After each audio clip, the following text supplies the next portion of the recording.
It's madness to ignore the fact that we live on a finite planet, to fail to realise that we, human beings, have gone well past any reasonable limits and are still seeking growth, pushing consumerism and entrepreneurial spirit and so on.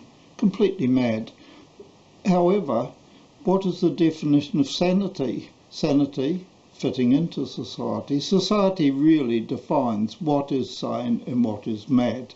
Therefore, quite simply, to understand that society is mad is to judge society as being mad, and society will judge you to be the mad person. That awareness is considered mad and a real embarrassment if you try and talk about the global scene and the great problems we face in a social situation. People will cough, be embarrassed, go away. You can stand alone in a corner, that's about it.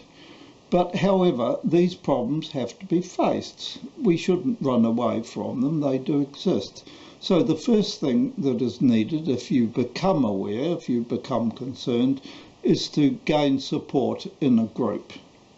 A group which will meet, will be open to look clearly at the facts and to examine uncomfortable territory. A lot of these ideas, it's very uncomfortable to suggest that there's too many people, that we're going the wrong way, that we're just a pack of idiots. Then approaching this, you have to take on humility, because there's a lot to learn. You can't know it all, and it's important then to try and join up with other people who share those concerns and listen to one another in an open forum. We have been trying to discuss these issues for the last 15 or so years, and we have met tremendous arrogance amongst people who have some concern. The Green Party, 350, transition towns, they already know it, they don't want to learn anymore, they don't want to sit down and talk. I think you have to approach the whole problem with much greater humility and share ideas.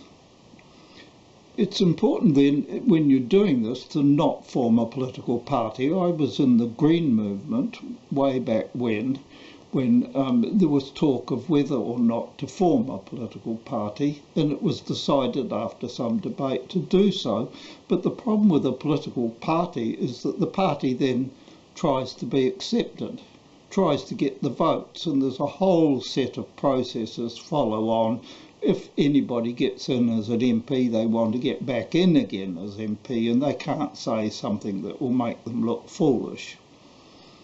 Then we move towards the sort of answers that will come as we face this whole global problematic. That's the Club of Rome phrase, this problem of the whole world being in big troubles.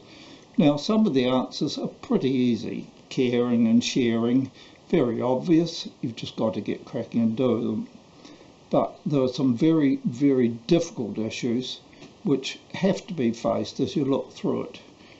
We cannot any longer have whatever family we want. Once it was held, if you want to have umpteen children, you can have them and you can delight in them. Sorry.